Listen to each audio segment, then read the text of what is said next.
Hi students, 12th Physics Chapter 2 Electrostatic Potential and Capacitance। और आज हमारे टॉपिक रहेंगे electrostatics of conductors, electrostatic shielding and screening and dielectrics and polarisation. Let us start.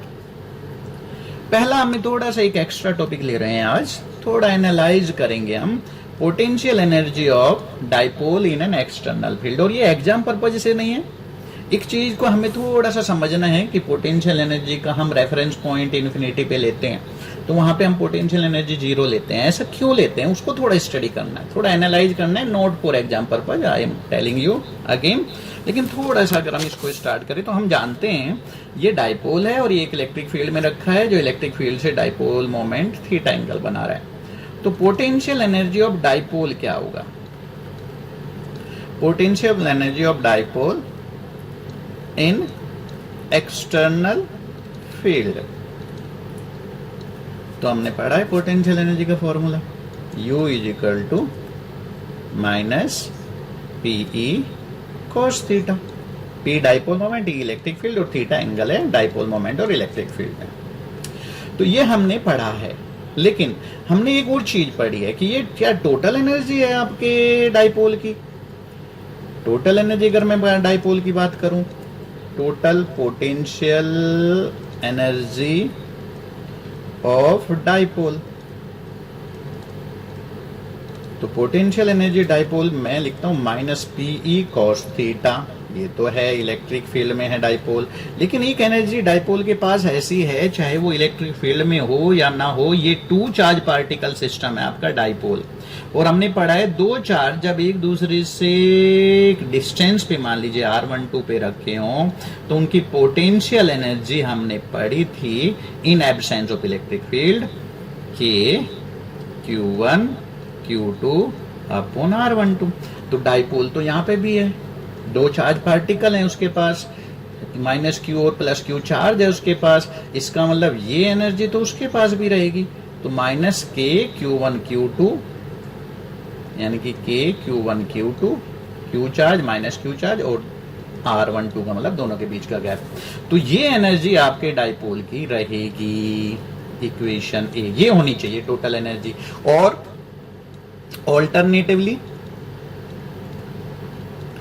इसी चीज को अगर मैं कहूं कि ये डाइपोल अगर किसी इलेक्ट्रिक फील्ड में होता, यहां इलेक्ट्रिक फील्ड जीरो ना होता, तो फिर हम टू पार्टिकल सिस्टम की इलेक्ट्रिक फील्ड में एनर्जी लिखते हैं U डबल डैश।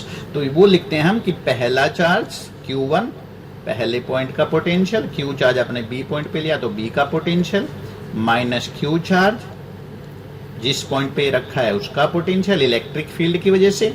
तो हमने पढ़ा था किसी इलेक्ट्रिक फील्ड में टू पार्टिकल सिस्टम की एनर्जी होती है Q1 V1 Q2 V2 और K Q1 Q2 upon R square. तो ये एनर्जी तो उस R12, तो ये एनर्जी तो उसकी यहाँ पे भी है जब इलेक्ट्रिक फील्ड नहीं है, लेकिन ये एनर्जी उसकी एक्स्ट्रा हो जाएगी। तो डाइपोल तो आपका इलेक्ट्रिक फील्ड में है, तो ये एनर्जी हो गई उसके पास, और ये एनर्जी हमने बात की है minus K Q square upon 2A लिख सकते हैं 2A। तो इसका मतलब इक्वेशन A और B में जो ये टर्म दी है ये डाइपोल की वो एनर्जी है जो डाइपोल पे हमेशा रहेगी, वो चाहे किसी इलेक्ट्रिक फील्ड में हो या ना हो। लेकिन अगर वो इलेक्ट्रिक फील्ड में होगा तो उसकी एनर्जी को हम PE cos theta minus PE cos theta से दिखाएं या QVB और माइनस QVA से दिखाएं। इसका मतलब ये उसकी एनर्जी हम जो दिखाते हैं ये उसकी इलेक्ट्रिक फील्ड में एनर्जी है। तो फिर ये एनर्जी कहाँ गई? तो इसको समझने के लिए हम इसको ऐसे समझ सकते हैं, जैसे हम जब अर्थ की बात करते हैं, एक एनालॉजी ले लेते हैं यहाँ पे हमेशा की तरह, और ये आपको चीजें हो सकता है जल्दी अच्छी तरह समझ आएंगी, देखना आप, मुझे विश्वास है। ए पॉइंट पे एक मास बॉडी है, आप उसको H हाइट पे लेके जा रहे हो, ए पॉइंट से M मास की बॉडी है, तो उसकी ए पॉइंट पे एनर्जी कितनी है पोटेंशियल? तो हमने पढ़ा था माइनस G अपॉन R, ये उसकी पोटेंशियल एनर्जी है ए पॉइंट पे। M कैपिटल M अर्थ का मास है, R कैपिटल अर्थ की रेडियस है, स्मॉल m बॉडी का मास है। और जब वो बॉडी B पॉइंट पे होगी तो उसकी पोटेंशियल एनर्जी हो जाएगी U2 minus G upon R। ठीक है।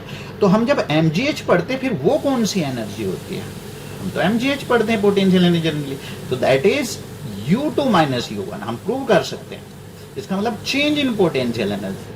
तो mgh वो एनर्जी है बॉडी में जो उसकी A से B पॉइंट तक जाने में चेंज हुई है, तो हम उसी को स्टडी करते हैं जनरली।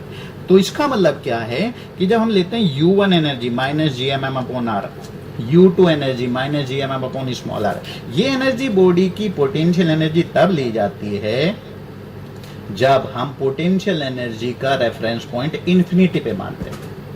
यानी कि जब हम बॉडी की पोटेंशियल एनर्जी को इन्फिनिटी पे जीरो लेते हैं, तब उसकी ए पॉइंट पे एनर्जी U1 है और बी पे U2 है। लेकिन हमें पता है, हम ये मान के चलते हैं कि अर्थ पे जितनी भी बॉडीज हैं उनमें ये U1 वाली एनर्जी तो रहनी ही रहनी है। अर्थ सरफेस पे तो वो चलेंगी, रहेंगी रहती हैं। तो इसका मतलब इसी, फिर हम इन्फिनिटी पे स्केल न लेके पोटेंशियल एनर्जी का रेफरेंस पॉइंट हम इसी एनर्जी को ले लेते हैं, और फिर हम इस एनर्जी को एक तरह से जीरो मान लिया। हमने माना ये एनर्जी तो बॉडी के पास है ही है, तो इसको हम जीरो ले लेते हैं, एक तरह से इसको ही रेफरेंस पॉइंट ले लेते हैं। फिर हम h हाइट पे जाएंगे, तो जो पोटेंशियल एनर्जी में डिफरेंस होगा वो mgh के बराबर होगा, और उसी को हम स्टडी करते हैं। तो ये रेफरेंस पॉइंट को हम ए पॉइंट पे लेके आ गए। अब पोटेंशियल एनर्जी हम यहां से मेजर करेंगे, ए पॉइंट के पे जो भी बॉडी के पोटेंशियल एनर्जी है उसको जीरो मान लेंगे। ऐसे ही यहां पे समझ लो, जब हम डाइपोल के केस में ये जो माइनस के Q square upon 2a energy है, ये डाइपोल के पास हमेशा रहेगी, वो इलेक्ट्रिक फील्ड में हो या ना हो, वो टू पार्टिकल सिस्टम है, टू चार्ज पार्टिकल सिस्टम। तो फिर हम जब इन्फिनिटी पे पोटेंशियल एनर्जी के स्केल को जीरो लेंगे हम, तब ये एनर्जी होगी उसकी टोटल जो ए और बी इक्वेशन में दिखाई है। लेकिन जब हम इस एनर्जी को ही जीरो ले लें, हम मानेंगे ये तो डाइपोल के पास रहेगी, फिर हम इसको छोड़ देते हैं और इसको हम एक तरह से ये मान लेते हैं कि हम इस एनर्जी को एक तरह से जीरो ले लेते हैं, यानी कि रेफरेंस पॉइंट ले लेते हैं। तो ये फिर हम कहेंगे कि डाइपोल की एनर्जी इलेक्ट्रिक फील्ड में QVB प्लस माइनस QVA है या माइनस PE कोस थीटा है। तो फिर हम उस एनर्जी की बात ही नहीं करेंगे माइनस के क्यू स्क्वायर अपॉन 2a की, क्योंकि उसी को रेफरेंस ले लिया, उसी को एक तरह से जीरो ले लिया, उसी वहीं से हम मेजर करेंगे। तो ये ऐसे ही एक एग्जांपल मैं देता हूँ। मान लीजिए आप किसी स्कूल में एंटर करते हो और किसी क्लास में चले जाते हो, तो उस क्लास के किसी बच्चे से आप ये तो नहीं पूछोगे what is the name of your school. तो आपको पता है आप उस स्कूल में एंटर किए हैं, उसकी क्लास में गई हैं, तो वो तो उस बच्चे का स्कूल है ही है। तो ऐसे ही मैं यहाँ से कंपेयर कर रहा हूँ कि ये माइनस के क्यू स्क्वायर अपॉन 2a तो डाइपोल के पास हमेशा है ही है। तो हम स्केल यहीं से रेफरेंस पॉइंट ले लेते हैं, इसको एक तरह से जीरो लेवल मान लेते हैं, और यहीं इसके बाद हम डाइपोल की एनर्जी को स्टडी करेंगे। तो ये बड़ा ही इंटरेस्टिंग है और बड़ी ब्यूटी है यहाँ पे फिजिक्स की। एग्जाम पर्पज से नहीं है, डोंट वरी, देखने की बस थोड़ा समझो कि हम पोटेंशियल एनर्जी का रेफरेंस पॉइंट किस तरह से शिफ्ट कर सकते हैं अपनी मर्जी से। अब हम आ जाते हैं नेक्स्ट टॉपिक, हमारा our first topic electrostatics of conductors. अब इसको भी हम स्टडी करेंगे और बड़ा इंटरेस्टिंग है। इसको हम दो पार्ट में स्टडी करेंगे। पहले हम electric properties of charged conductor की बात करेंगे। चार्ज्ड कंडक्टर, बाहर से कोई फील्ड नहीं है, इसी के ऊपर जो चार्ज है एक्सेस में, उसी की वजह से फील्ड हो सकता है। तो ये मान लीजिए आपका एक कंडक्टर है, आपने इसको एक एक्सेस में चार्ज दिया, ठीक है। इसके तो कुछ पॉइंट वाइज हम इसको स्टडी करेंगे, अब एक एक चीज को स्टडी करेंगे। तो जब हम इसको चार्ज देते हैं कि एक्सेस में, इसको हम नेगेटिव इलेक्ट्रॉन्स देते हैं या इलेक्ट्रॉन इसमें से निकाल लेते हैं, तो इस पे पॉजिटिव चार्ज एक्सेस में आएगा। तो जब इस पे एक्सेस में चार्ज आएगा तो वो चार्ज अपने आप को रीडिस्ट्रीब्यूट करेगा, और तब तक करेगा जब तक वो अपने आप को सेम पोटेंशियल पे ना ले आए हर पॉइंट पे, यानी कि फिर चार्ज फ्लो होना बंद हो जाएगा, स्टैटिक कंडीशन में आ जाएगा। और हम इलेक्ट्रोस्टैटिक्स ही पढ़ रहे हैं, तो इन स्टैटिक कंडीशन की बात करेंगे हम। जो भी हम ये 5 आगे पॉइंट पढ़ेंगे, ये ध्यान रखना, स्टैटिक कंडीशन की बात कर रहे हैं। इन स्टैटिक सिचुएशन ऑफ चार्ज, तो फर्स्ट पॉइंट पढ़ते हैं हम ए। अगर हम चार्ज के अंदर किसी पॉइंट पे बात करें, मान लीजिए यहां, तो यहाँ किसी अगर यहाँ पे कोई चार्ज है तो उस पर फोर्स कितना लगेगा? तो अगर चार्ज मूव नहीं कर रहा है तो इनसाइड द कंडक्टर चार्ज पे जो फोर्स लगेगा वो जीरो होना चाहिए, क्योंकि चार्ज मूव नहीं कर रहा है। और अगर फोर्स जीरो होना चाहिए, इसका मतलब क्यू ई जीरो होना चाहिए, अगर यहाँ क्यू चार्ज हम माने, और अगर क्यू ई जीरो होना चाहिए, इसका मतलब ई जीरो होना चाहिए। तो अगर कंडक्टर के अंदर चार्ज पार्टिकल मूव नहीं कर रहा है तो इसका मतलब उस पर फोर्स जीरो है, और अगर फोर्स जीरो है तो इसका मतलब इलेक्ट्रिक फील्ड जीरो है। तो आपने प्रूव कर दिया कि कंडक्टर के अंदर इलेक्ट्रिक फील्ड हमेशा जीरो होता है। याद रखना इस पॉइंट को। सेकंड पॉइंट की बात करते हैं। Inside the conductor electrostatic field zero हो गया। अब सेकंड पॉइंट की बात करते हैं कि इनसाइड द कंडक्टर की ही बात करेंगे। पॉइंट बी ले लो आप, इनसाइड द कंडक्टर। ध्यान से देखना इस चीज को और समझना। मान लीजिए एक गॉसियन सरफेस हम एज्यूम कर लेते हैं इस कंडक्टर के बाउंड्री के साथ साथ। ये हमने गॉसियन सरफेस एज्यूम की, गॉसियन सरफेस। अब ध्यान से देखना, इस गॉसियन सरफेस पे अगर मैं गॉस लॉ को अप्लाई कर दूं तो गॉस लॉ क्या कहता है? Flux passing through the Gaussian surface, जिसको हम दिखाते हैं surface integral of electric field through out the surface, that will be equal to Q enclose by the surface into epsilon naught. अब हमें पता है कि इनसाइड द कंडक्टर ई तो जीरो है, तो ई जीरो है तो ये surface integral of electric field zero होगा, तो क्यू भी जीरो होगा, क्यू अपॉन एप्सिलॉन नॉट भी जीरो होगा, बिकॉज इनसाइड द कंडक्टर हम प्रूव कर चुके हैं इलेक्ट्रिक फील्ड जीरो है, तो इसका मतलब इनसाइड द कंडक्टर क्यू भी जीरो होगा। तो आपने प्रूव कर दिया कि चार्ज जब एक्सेस में आप चार्ज दोगे तो वो इस गॉसियन सरफेस के अंदर तो नहीं रहेगा, क्योंकि इसके अंदर तो इलेक्ट्रिक फील्ड जीरो है। इसका मतलब चार्ज को कहाँ रहना चाहिए?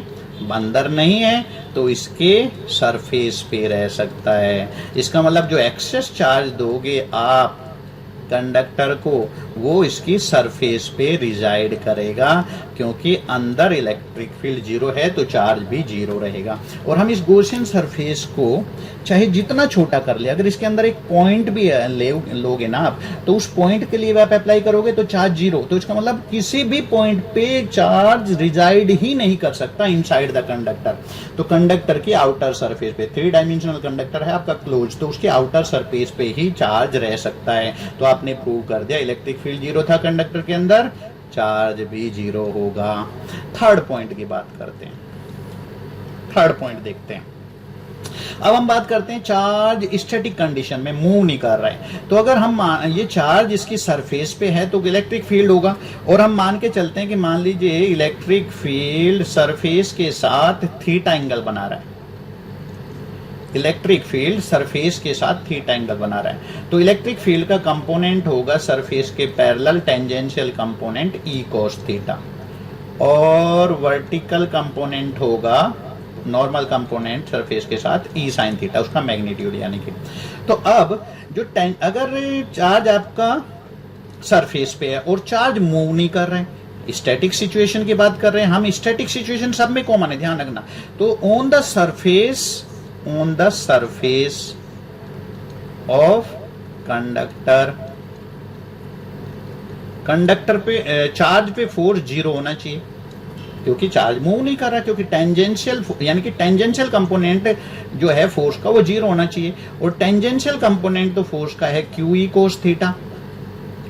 अगर ये जीरो नहीं होगा तो चार्ज को मूव करना पड़ेगा, अगर चार्ज मूव नहीं कर रहा तो इसका मतलब ये कंपोनेंट जीरो है, Q E cos theta zero है। अगर Q E cos theta zero है तो इसका मतलब कोस थीटा जीरो है। क्यों? क्योंकि चार्ज तो है, चार्ज तो नहीं है जीरो। इलेक्ट्रिक फील्ड की कुछ न कुछ वैल्यू होगी, अगर आउटर सरफेस पे चार्ज है तो कोस थीटा जीरो है, और अगर कोस थीटा जीरो है तो theta is equal to 90 degree ही पॉसिबल है। इसका मतलब on the surface of conductor E is perpendicular to the surface, E is perpendicular to the surface, E हमेशा सरफेस के परपेंडिकुलर होगा। इज इज ऑलवेज, ध्यान रखना इस चीज को। तो एक ये चीज हमने स्टडी कर ली। अब डी पॉइंट देखते हैं। तो एक चीज हमने ये देख लिया कि ई जीरो होगा कंडक्टर के अंदर, क्यू जीरो होगा कंडक्टर के अंदर, उसकी सरफेस पे इलेक्ट्रिक फील्ड हमेशा परपेंडिकुलर ही होगा सरफेस के। डी पॉइंट की बात करते हैं। अगर हम बात करते हैं कि एक चार्ज पार्टिकल को हम लेके जा रहे हैं कंडक्टर के अंदर से और सरफेस पे भी कहीं भी, तो हमें वर्क नहीं करना पड़ेगा क्योंकि कंडक्टर के अंदर इलेक्ट्रिक फील्ड जीरो है और सरफेस पे इलेक्ट्रिक फील्ड का टेंजेंशियल कंपोनेंट जीरो है। तो इलेक्ट्रिक फील्ड हमें पता है बराबर होता है माइनस dv अपॉन dr के। तो सरफेस के अंदर E जीरो है और सरफेस पे E का टेंजेंशियल कंपोनेंट जीरो है, तो E जीरो हो गया कंडक्टर के अंदर भी और सरफेस पे टेंजेंशियल कंपोनेंट। तो इसका मतलब dv अपॉन dr जीरो हो गया, तो इसका मतलब v कांस्टेंट होगा। तो ये भी आपने प्रूव कर दिया कि कंडक्टर के अंदर हर पॉइंट पे E कांस्टेंट होगा क्योंकि v कांस्टेंट होगा, पोटेंशियल कांस्टेंट होगा हर पॉइंट पे, क्योंकि E जीरो है तो dv अपॉन dr जीरो है तो v कांस्टेंट होगा। तो through out the conductor v will be constant and it will have the same value at any point inside it as it has on the surface of the conductor। तो potential same रहेगा surface पे भी और इसके inside किसी भी point पे। तो ये 5 पॉइंट, एक पॉइंट और पढ़ लेते हैं। जब हम बात करेंगे कि अगर इसकी बाहर किसी आउटर पॉइंट पे हम P पॉइंट पे just outside the conductor electric field निकालना चाहते हैं, तो हम यहाँ पे एक गॉसियन सरफेस लेंगे सिलेंड्रिकल, इसका आधा पोर्शन कंडक्टर के अंदर लेंगे और आधा बाहर लेंगे, और इस सिलेंड्रिकल गॉसियन सरफेस, ये 5वां पॉइंट मैं पढ़ रहा हूं यहाँ पे, for cylindrical Gaussian surface at near cylindrical Gaussian surface. तो मैं एक ही पेज पे सारा खत्म कर देता हूँ, इतना इंपॉर्टेंट है ये सारा, लेकिन हर पॉइंट को आप ध्यान से देखना। तो हम अगर इस सिलेंड्रिकल गॉसियन सरफेस पे फ्लक्स हमें पता है क्लोज सरफेस का, यानी कि surface integral of electric field through this close surface will be equal to q upon epsilon naught, ठीक है। और अगर मैं इस सरफेस की बात करता हूं जो P पॉइंट पे हमने एक गॉसियन सरफेस लिया है P पॉइंट पे इलेक्ट्रिक फील्ड निकालने के लिए, तो P पॉइंट के थ्रू हम अगर एरिया वेक्टर लेते हैं ds, और यहां अगर पॉजिटिव चार्ज हम ले रहे हैं तो फिर electric field away from the surface ही होगा। तो दोनों, और इलेक्ट्रिक फील्ड नॉर्मल होता है सरफेस के, हमने प्रूव किया था। तो जब हम इसका इंटीग्रेशन करेंगे तो हम इस सरफेस के 3 पॉइंट ले सकते हैं, एक बाहर है प्लेन सरफेस, अंदर है प्लेन सरफेस, और एक कर्ड सरफेस है थर्ड इसको नाम दे देते हैं। तो जब हम इसका इंटीग्रेशन निकालेंगे तो फर्स्ट सरफेस पे ई ds, थोड़ी जगह कम है, E dot ds, second surface पे E dot ds surface integral, और यहाँ पे क्लोज लगाने की जरूरत नहीं है। अब हमने तीनों सरफेस पे अलग अलग इंटीग्रेशन निकाल रहे हैं इलेक्ट्रिक फील्ड का, और E dot ds third surface पे, तो हम यहाँ पे सरफेस का नंबर लिख देते हैं। अब ध्यान से देखना इस चीज को, बड़ा इंपॉर्टेंट है ये। फर्स्ट सरफेस पे फर्स्ट E डॉट ds, तो अब ध्यान, ये बराबर होगा। और अगर हम इस गॉसियन सरफेस की बात करें, इसके अंदर सरफेस का ए एरिया अगर आ रहा है तो और सरफेस चार्ज डेंसिटी यहाँ सिग्मा है, तो सिग्मा ए अपॉन एप्सिलॉन नॉट। अब मैं इसको थोड़ा सा यहाँ पे जगह लेके लिखता हूँ। पहली सरफेस पे ई इंटीग्रेशन ऑफ ds आएगा, थोड़ी जगह कम होती जा रही है। दूसरी सरफेस पे जो हम प्लेन सरफेस ले रहे हैं इस कंडक्टर के अंदर, यहाँ इलेक्ट्रिक फील्ड जीरो है तो इसका इंटीग्रेशन जीरो होगा।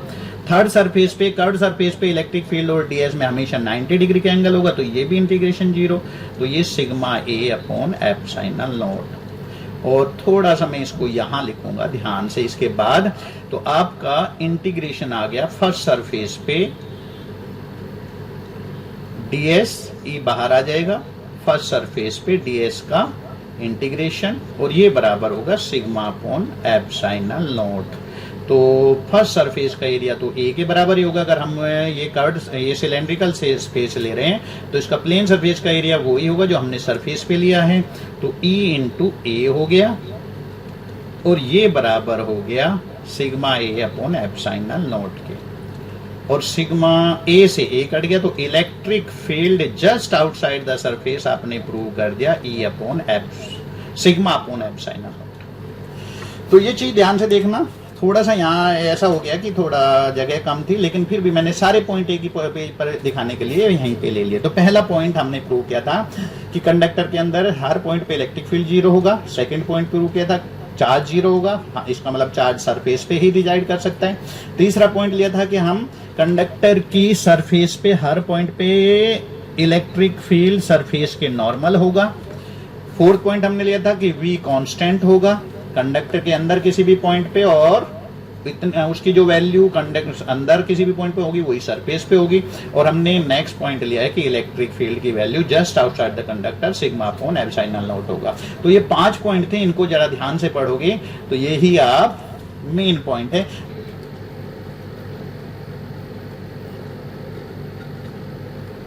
तो सारी पॉइंट को हम यहां देख लेते हैं कि अगर चार्ज कंडक्टर है तो सरफेस पे ही हमेशा चार्ज रहेगा।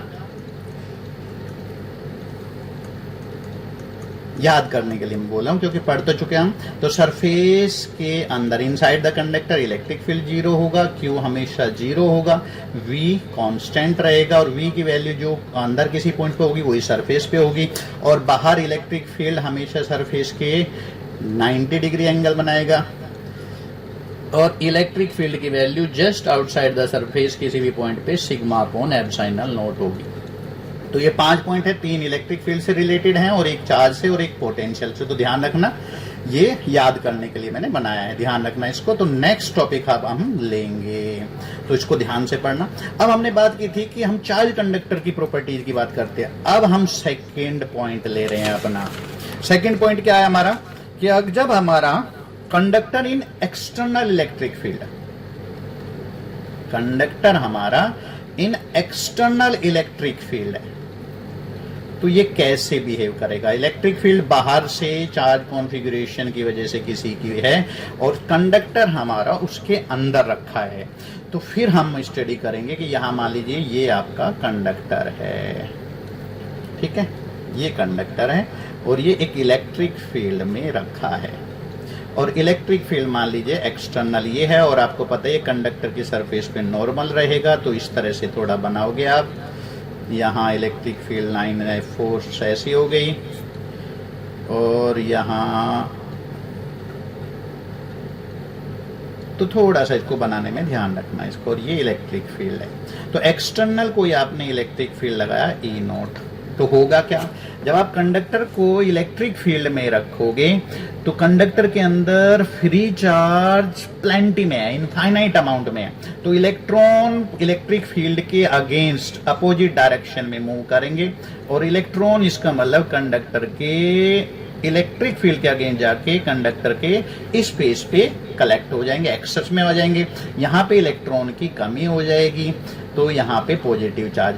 तो एक अंदर जो बाहर इलेक्ट्रिक फील्ड की स्ट्रेंथ थी उसी के बराबर एक स्ट्रेंथ का इंटरनल इलेक्ट्रिक फील्ड यहाँ पे इस इंड्यूस चार्ज डेंसिटी की वजह से क्रिएट हो जाएगा, यानी कि induce charge surface charge density create हो जाएगी कंडक्टर पे।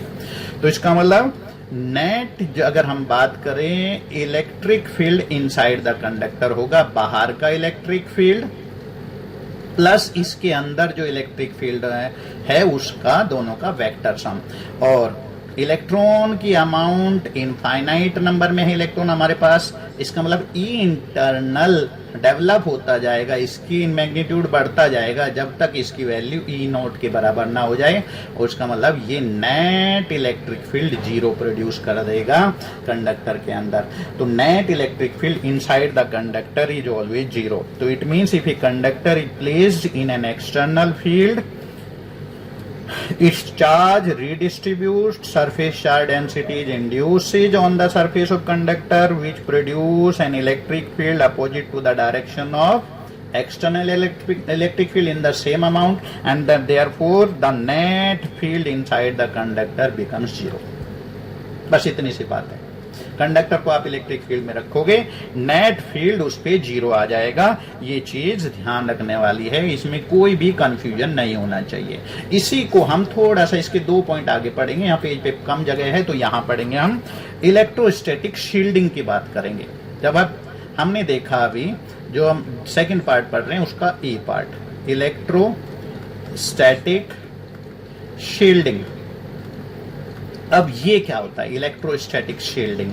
इलेक्ट्रोस्टैटिक शील्डिंग का मतलब ये है कि अभी हमने पढ़ा कि अगर हम इलेक्ट्रिक फील्ड में कंडक्टर को रखते हैं, तो मान लीजिए एक कंडक्टर है, उसके अंदर एक कैविटी है, ये कंडक्टर है और ये इसके अंदर एक कैविटी है, और ये एक इलेक्ट्रिक फील्ड में आपने कंडक्टर को रख दिया, तो कंडक्टर को आपने इलेक्ट्रिक फील्ड में रख दिया, तो इलेक्ट्रिक फील्ड इसके आसपास ऐसा होगा। और हमने अभी पढ़ा है कि कंडक्टर के अंदर इलेक्ट्रिक फील्ड 0 क्रिएट हो जाएगा। ये बाहर इलेक्ट्रिक फील्ड मान लीजिए ई नॉट है, एक्सटर्नल फील्ड। और हमें पता है कंडक्टर की कैविटी के अंदर भी फील्ड 0 हो जाएगा, चार्ज 0 रहेगा। किसी इसमें अगर एक्सेस में चार्ज आप बाहर दे रहे हो तो बाहर की सरफेस पे रहेगा और v कांस्टेंट होगा। ये चीज हमने सारी पढ़ी है। तो इसका मतलब v कांस्टेंट, ध्यान ये v कांस्टेंट लिखा मैंने, थोड़ी जगह कम थी, दोबारा लिख देते हैं, v कांस्टेंट रहेगा। अब अगर हम इस प्रॉपर्टी को यूज करें तो हम इसके अंदर अगर कोई अप्लायंसेज रख देंगे तो वो बाहर के फील्ड से शील्ड हो जाएगा। तो इस चीज को हम ऐसे कहते हैं कि the electric field inside a cavity of any conductor is 0, that is any cavity in a conductor remain shielded from outside electric influence. This is known as electrostatic shielding. और इसी शील्डिंग का इफेक्ट को हम use करके, this effect can be use to protect sensitive instrument from outside electric influence. तो अगर हम किसी सेंसिटिव इंस्ट्रूमेंट को इसके अंदर रख देंगे तो वो शील्डेड रहेगा, बाहर के इलेक्ट्रिक फील्ड का उस पर इफेक्ट नहीं होगा। तो ये मैं यहाँ पे बोल रहा हूँ, आप समझ लेना, ये इलेक्ट्रोस्टैटिक शील्डिंग होता है। इसका मतलब इसी वजह से it is for this reason that it is safer to sit in a car or bus during lightning rather than to stand under a tree or open ground। इसीलिए हम कहते हैं कि लाइटनिंग के टाइम पे हमें कार के या बस के अंदर बैठना चाहिए अगर वहां अवेलेबल है, ये जिससे, क्योंकि अगर हम ओपन में रहेंगे या ट्री के नीचे रहेंगे लाइटनिंग हमारे थ्रू डिस्चार्ज हो सकती है। तो इलेक्ट्रोस्टैटिक शील्डिंग समझ आ जाना चाहिए, बाहर के इलेक्ट्रिक फील्ड से किसी भी मेटेलिक केस में आप बॉडी को रख के उसको बाहर के इलेक्ट्रिक फील्ड के इन्फ्लुएंस से बचा सकते हो। और एक दूसरा होता है इलेक्ट्रोस्टैटिक शील्डिंग का ही एक दूसरा नेम होता है इलेक्ट्रोस्टैटिक स्क्रीनिंग। अब इसको भी हम स्टडी करेंगे और बस समझेंगे। मैंने बोल दिया जो लिखना था। शील्डिंग का मतलब any appliances if we place inside the cavity of a conductor in electric field it will be shielded from outside field। ठीक है, ऐसे यहाँ पे मान लीजिए इलेक्ट्रिक फील्ड है और इलेक्ट्रिक फील्ड में आपने कंडक्टर रख दिया, इलेक्ट्रिक फील्ड में कंडक्टर रख दिया, इलेक्ट्रिक फील्ड में कंडक्टर आपने ए बी कंडक्टर रख दिया। यहाँ एक्सटर्नल इलेक्ट्रिक फील्ड मान लीजिए ई नोट लगाया आपने, और ये कंडक्टर, तो हमें पता है कंडक्टर के अंदर इलेक्ट्रॉन इनफाइनाइट नंबर में होते हैं, तो इलेक्ट्रॉन यहाँ आ जाएंगे, तो induce charge surface charge density conductor पे क्रिएट हो जाएगी, जिसकी वजह से एक इलेक्ट्रिक फील्ड अपोजिट डायरेक्शन में क्रिएट हो जाएगा और नेट इलेक्ट्रिक फील्ड कंडक्टर के अंदर हो जाएगा 0, नेट इलेक्ट्रिक फील्ड 0 हो जाएगा। ठीक है, तो ये, और यहाँ अगर ई नोट है इलेक्ट्रिक फील्ड तो यहाँ भी ई नोट ही होगा, तो पास हो जाएगा लेकिन कंडक्टर के अंदर 0 होगा। लेकिन अगर इस कंडक्टर को इस इलेक्ट्रिक फील्ड में ही रखे हुए हम अर्थड कर दे, अर्थ से संपर्क कर दें, इसका अर्थिंग कहते हैं इसको, ग्राउंडिंग या अर्थिंग, तो ये बड़ा इंपॉर्टेंट फेनोमेना है। इसमें क्या होगा कि जो चार्ज नेगेटिव है वो तो इलेक्ट्रिक फील्ड से बाउंड है इस सरफेस पे, लेकिन जो पॉजिटिव चार्ज था वो अर्थ में चला जाएगा। एक्चुअल में होता क्या है, पॉजिटिव चार्ज हम कहते हैं अर्थ में जाएगा, लेकिन एक्चुअल में होता क्या है, इलेक्ट्रॉन्स आते हैं, क्योंकि earth is a reservoir of electron. Infinite reservoir है, इनफाइनाइट कैपेसिटी का। तो ये इलेक्ट्रॉन प्रोवाइड कर देगा, तो यहाँ का पॉजिटिव चार्ज जो राइट साइड पे AB कंडक्टर में चार्ज था वो अर्थ में चला गया, एक तरह से आप कह सकते हो इलेक्ट्रॉन के आने से न्यूट्रलाइज हो गया। तो यहाँ के बाद, यहाँ से पहले, कंडक्टर से पहले इलेक्ट्रिक फील्ड E0 था, कंडक्टर के बाद इलेक्ट्रिक फील्ड हो गया 0। तो एक तरह से वॉल की तरह से काम करेगा ये अर्थ कंडक्टर। इसके थ्रू आपका इलेक्ट्रिक फील्ड पास नहीं होगा, ये उसके लिए स्क्रीन की काम करेगा, वॉल का काम करेगा। तो electrostatic shielding is also termed as electrostatic screening.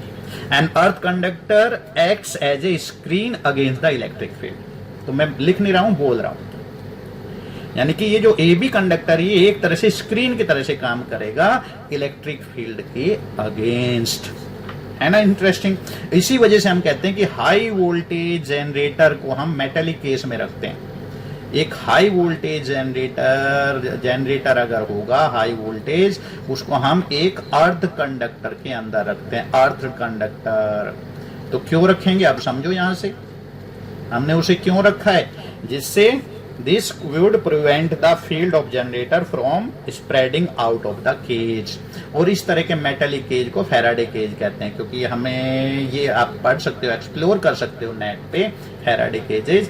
Faraday scientist ने एक एक्सपेरिमेंट किया था, एक केज, मेटालिक केज के अंदर वो खुद बैठ गए और बाहर से उसको हाई पोटेंशियल दिलवाया केज को। तो उसके अंदर फैराडे बैठे थे, सेफ बैठे थे, क्योंकि उसके अंदर V कांस्टेंट था।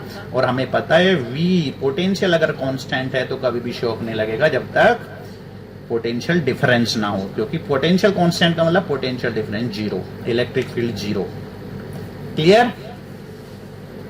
तो यहां ध्यान रखना। तो इस तरह से हम शील्डिंग और स्क्रीनिंग को पढ़ेंगे, और बहुत आसान चीजें हैं, बहुत इंटरेस्टिंग है, अगर आप ध्यान से पढ़ोगे वेरी इंटरेस्टिंग। नेक्स्ट पॉइंट, अब हम आ जाते हैं अपने टॉपिक पे नेक्स्ट पे, दैट इज डाई इलेक्ट्रिक्स। और डाई इलेक्ट्रिक्स हमने पढ़े थे, दो तरह के डाई इलेक्ट्रिक्स होते हैं, नॉन पोलर डाई इलेक्ट्रिक्स और एक होते हैं पोलर डाई इलेक्ट्रिक्स। पूरा ही लिख लेते हैं, डाई इलेक्ट्रिक्स। और नॉन पोलर कौन से होते हैं, जिसमें मॉलिक्यूल में पॉजिटिव और नेगेटिव चार्ज सेंटर एक ही पॉइंट पे होता है। इसके मॉलिक्यूल में पॉजिटिव चार्ज सेंटर और नेगेटिव चार्ज सेंटर अलग अलग पॉइंट पे होता है। तो एक तरह से ये डाइपोल की तरह से बिहेव करता है, पोलर डाइइलेक्ट्रिक का मॉलिक्यूल। डाइपोल मोमेंट होगा कुछ ना कुछ। तो इसके कुछ एग्जाम्पल अगर हम कहीं, नॉन पोलर होते हैं आपके N2O2 CO2 CH4 एटसेट्रा। और पोलर में आपके आते हैं वाटर, जैसे वाटर में आपको पता है ऑक्सीजन आयन और हाइड्रोजन आयन में ये इस तरह का एक एंगल बनता है। तो पॉजिटिव चार्ज सेंटर यहाँ कहीं होगा, ये नेगेटिव चार्ज सेंटर जहाँ नेगेटिव ये है इलेक्ट्रॉन ऑक्सीजन की पोजीशन, तो एक डाइपोल की तरह से बिहेव करता है। तो इसके एग्जाम्पल हैं आपके H2O है, ऐसे HCl का मॉलिक्यूल है, H आयन और Cl आयन उनमें गैप होता है, तो वो भी एक डाइपोल की तरह से बिहेव करता है। तो दो तरह के डाइलेक्ट्रिक होते हैं। अब जब इलेक्ट्रिक फील्ड में रखेंगे तो डाइलेक्ट्रिक होते क्या है, कोई आपसे पूछे, तो dielectrics are the insulating material. ये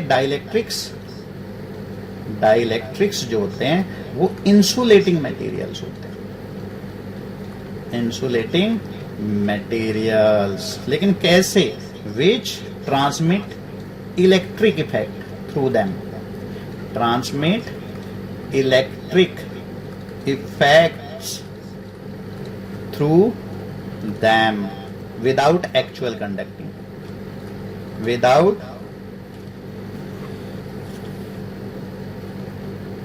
actual conducting। तो उनमें कंडक्शन नहीं है, फ्री चार्ज नहीं होता, लेकिन इलेक्ट्रिक इफेक्ट को अपने थ्रू ट्रांसमिट कराते। कैसे कराते हैं वो थोड़ा सा यहाँ हम डिटेल में पढ़ेंगे। तो इसे कहते हैं हम पोलराइजेशन। तो हम यहाँ पढ़ेंगे डाइलेक्ट्रिक्स एंड पोलराइजेशन। ये बड़ा इंपॉर्टेंट टॉपिक है, डाइलेक्ट्रिक्स एंड पोलराइजेशन। मजा आ जाएगा आपको पढ़ोगे।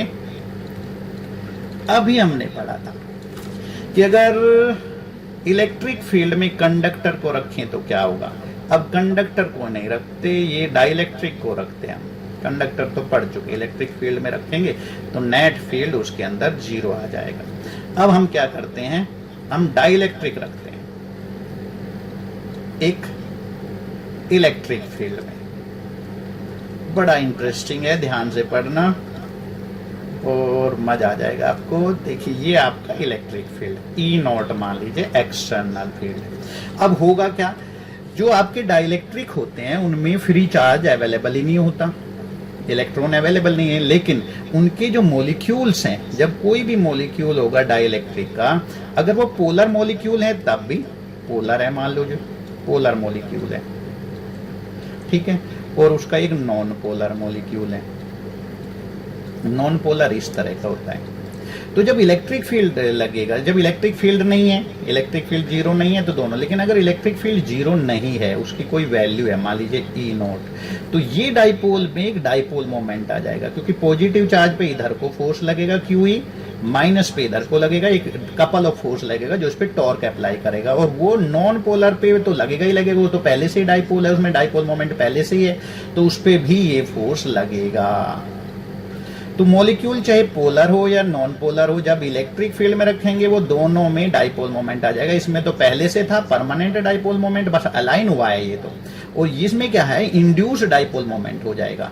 तो कोई सा भी टाइप का आपका डाइलेक्ट्रिक है, उसके मॉलिक्यूल में जो डाइपोल मोमेंट या तो इंड्यूस हुआ या पहले से है, वो अलाइनमेंट हो जाएगा, और पॉजिटिव चार्ज पे इलेक्ट्रिक फील्ड की डायरेक्शन में फोर्स लगेगा और नेगेटिव चार्ज पे इलेक्ट्रिक फील्ड के अपोजिट, तो उसका मॉलिक्यूल अलाइन कर लेगा अपने आप को, इधर पॉजिटिव इलेक्ट्रिक फील्ड की डायरेक्शन में और उसके पीछे की तरफ हो जाएगा नेगेटिव चार्ज, तो आपका डाइपोल अलाइन हो गया। तो फ्री चार्ज नहीं है, लेकिन इस तरह से डाइपोल में अलाइनमेंट हो जाएगा। और जब ये डाइपोल में अलाइनमेंट हो जाएगा, तो अगर हम यहाँ पे देखते हैं एक लाइन, अगर हम सरफेस चार्ज के साथ, सरफेस के साथ साथ ड्रॉ करें, तो राइट साइड में पॉजिटिव चार्ज और लेफ्ट साइड में negative surface charge density create हो जाएगी माइनस, और इधर सिग्मा पीक से हम तो इसे डिनोट करते हैं इधर प्लस में, ठीक है। तो सरफेस चार्ज डेंसिटी यहाँ क्रिएट हो गई। और अगर मैं मॉलिक्यूल के अंदर वाले किसी भी इंटीरियर पार्ट पे बात करूं, तो एक मॉलिक्यूल का पॉजिटिव और दूसरे का नेगेटिव एक दूसरे को नलीफाई कर रहे हैं इफेक्ट को, इसका पॉजिटिव इसके नेगेटिव को नलीफाई कर रहा है, इसका पॉजिटिव इसके नेगेटिव को कर रहा है, हर मॉलिक्यूल कर रहा है इंटीरियर में, लेकिन सरफेस पे जो पॉजिटिव चार्ज है वो उसे कोई नलीफाई नहीं करेगा, और इधर नेगेटिव चार्ज इस सरफेस पे, तो एक सरफेस चार्ज डेंसिटी यहाँ पे इंड्यूस हो जाएगी, जिसकी वजह से एक डाइपोल मोमेंट क्रिएट होगा इसके अंदर अपोजिट टू द डायरेक्शन, नहीं, डाइपोल मोमेंट जो इसके अंदर क्रिएट होगा उसकी डायरेक्शन तो एक्सटर्नल फील्ड की डायरेक्शन में होगी, क्योंकि डाइपोल मोमेंट की डायरेक्शन माइनस चार्ज से प्लस चार्ज की तरफ, लेकिन उसकी वजह से जो इलेक्ट्रिक फील्ड होगा वो इस बाहर वाले इलेक्ट्रिक फील्ड के अपोजिट डायरेक्शन में होगा, इन सरफेस चार्ज डेंसिटीज की वजह से। हैंस लिख सकते हैं हम यहाँ पे both polar and non polar dielectrics develop innate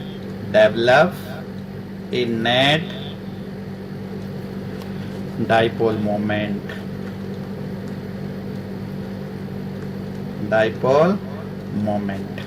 in the presence of external field, in the presence of external field, ठीक है। This fact is called polarisation, हम कहेंगे आपके डाइलेक्ट्रिक का पोलराइजेशन हो गया। दिस फेनोमिना और fact is called electric polarisation, या simply polarisation of dielectric, polarisation of dielectric, and it is defined as, या it is equal to, numerically हम कह सकते हैं it is defined as the net dipole moment induced in dielectric per unit of its volume, per unit of its volume. इस चीज को हम कैसे लिखेंगे? अगर मैं मैथमेटिकल फॉर्म में लिखूं तो पोलराइजेशन को हम लिखते हैं डाइपोल मोमेंट नेट जो क्रिएट हुआ, इंड्यूस हुआ डाइलेक्ट्रिक में, जब उसको इलेक्ट्रिक फील्ड में रखेंगे, divide by the volume of dielectric. और या इसको हम ऐसे भी लिख सकते हैं पी नेट, यहाँ पे पी नेट का मतलब नेट डाइपोल मोमेंट जो क्रिएट हुआ आपके डाइपोल के अंदर, डिवाइड बाय वॉल्यूम। और आगे हम प्रूव कर सकते हैं कि पी का जो मैग्नीट्यूड होता है वो एक्चुअल में सिग्मा पी के बराबर ही होगा।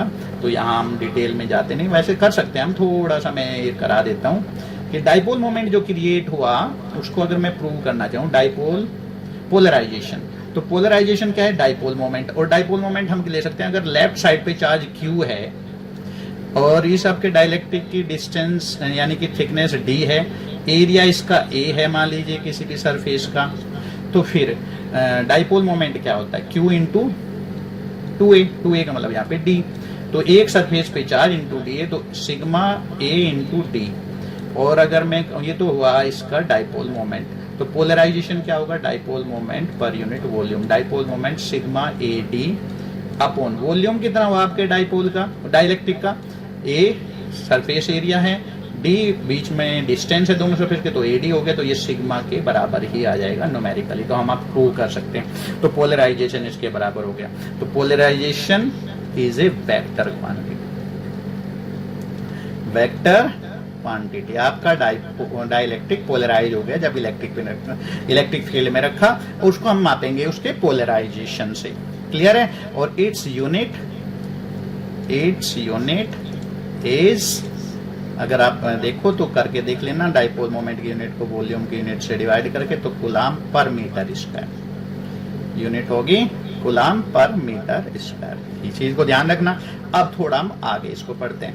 हम ये देखते हैं कि जो पोलराइजेशन क्रिएट हुआ आपके डाइपोल में, ठीक है, तो for linear isotropic dielectric, linear isotropic dielectric होते हैं जिनमें डाइपोल मोमेंट इंड्यूस होता है मॉलिक्यूल्स के अंदर in the direction of applied field. तो polarisation is proportional to applied field, कितना आपने अप्लाइड फील्ड लगाया उसी के प्रोपोर्शनल होगा पोलराइजेशन। क्लियर है? वेक्टर में भी हम लिख सकते हैं पोलराइजेशन की डायरेक्शन तो वही होगी, लेकिन अगर मैं ऐसे ही लिखूं तो ये डाइपोल वेक्टर में लिखना चाहो तो आप लिखो तो P प्रोपोर्शनल टू E, और अगर यहाँ पे इक्वल टू हम करेंगे प्रोपोर्शनल कांस्टेंट जो आता है तो वो एप्सिलॉन नॉट काई E इंटू E नॉट। तो यहाँ पे प्रोपोर्शनलिटी कांस्टेंट को हम एक कॉम्बिनेशन में लेते हैं, एप्सिलॉन नॉट को डायमेंशन को बैलेंस करने के लिए लिया जाता है, काई E इलेक्ट्रिकल ससेप्टिबिलिटी एक कांस्टेंट होता है, इसकी कोई यूनिट नहीं होती। तो electrical susceptibility of the medium कहते हैं, जो मीडियम यानी कि डाइलेक्ट्रिक मीडियम के इलेक्ट्रिक बिहेवियर का को डिसाइड करेगी, ये उसकी कैरेक्टरिस्टिक प्रॉपर्टी होती है ससेप्टिबिलिटी। और इसकी वैल्यू भी हम प्रूव करेंगे आगे, काई इक्वल टू K माइनस 1 होता है। K जो होता है डाइलेक्ट्रिक कांस्टेंट होता है मीडियम का, डाइलेक्ट्रिक कांस्टेंट, दोनों यूनिटलेस क्वांटिटी है, ध्यान रखना। तो P प्रोपोर्शनल टू E, तो इसका मतलब, तो मैं थोड़ा सा इसको यहाँ पे और अब बोल देता हूँ, लिखूंगा नहीं। इसका मतलब as the dielectric is polarise due to induce surface charge density sigma P एंड sigma P minus and sigma P plus on its surface due to alignment of its molecule. Clearly, the field produced by these surface charge densities opposes the external field. Therefore, the net field inside the dipole will be reduced due to polarization. तो अगर हम कहें कि dipole के अंदर net field, तो net field जो external field है उसमें सरफेस चार्ज डेंसिटी की वजह से अपोजिट डायरेक्शन में एक इंटरनल फील्ड डेवलप होगा अपोजिट डायरेक्शन में। तो अगर मैं इन मैग्नीट्यूड बात करूं तो net field magnitude in magnitude, तो net field within the magnitude,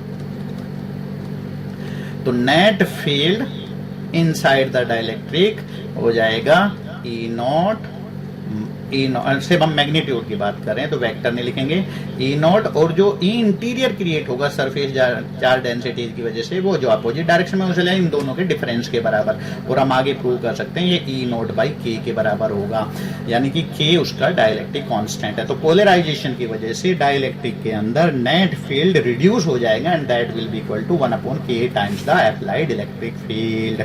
तो this is due to polarisation. तो पढ़ लेना इसको, बड़ा इंटरेस्टिंग है। नेक्स्ट देख लेते हैं हम थोड़ा। अब बात करते हैं हम डाइलेक्ट्रिक स्ट्रेंथ की। कोई आपसे पूछ सकता है कि what is the dielectric strength of A dielectric. Dielectric strength क्या है? Dielectric strength of A dielectric. तो डाइलेक्ट्रिक स्ट्रेंथ बड़ी ही इंपॉर्टेंट क्वांटिटी, ये हमें बहुत बार काम आएगी।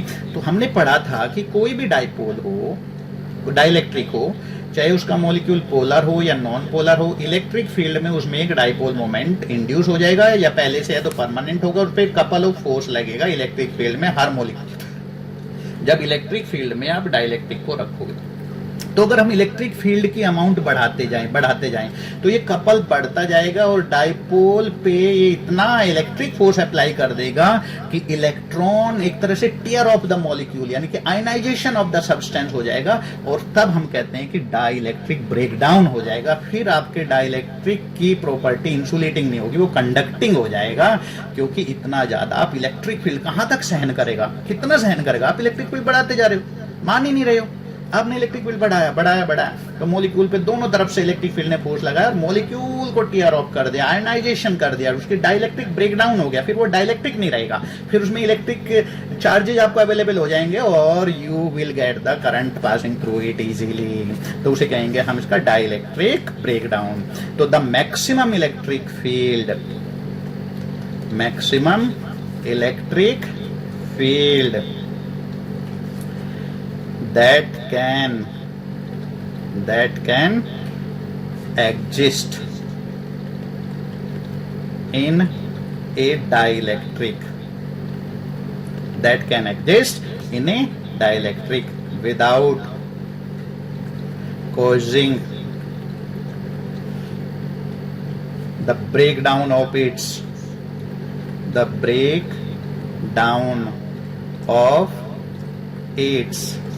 insulating property. Insulating property is called dielectric strength of the dielectric. Dielectric strength of the dielectric या of the material का, और एक ही बात है, डाइलेक्ट्रिक मटेरियल। क्लियर? ये आपका हो गया।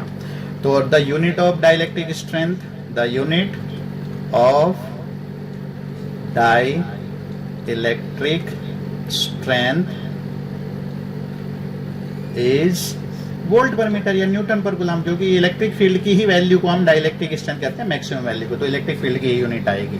तो ये आपका डाइलेक्ट्रिक स्ट्रेंथ हो गया। थ्योरेटिकल काम था सारा, लेकिन ये जो प्रॉपर्टी थी, conductor in electric field, dielectric in electric field, ये बड़ी ही इंटरेस्टिंग है, ध्यान से पढ़ना इंपॉर्टेंट है और बड़ा मजा आ जाएगा आपको पढ़ने में। थैंक यू, आज इतना ही।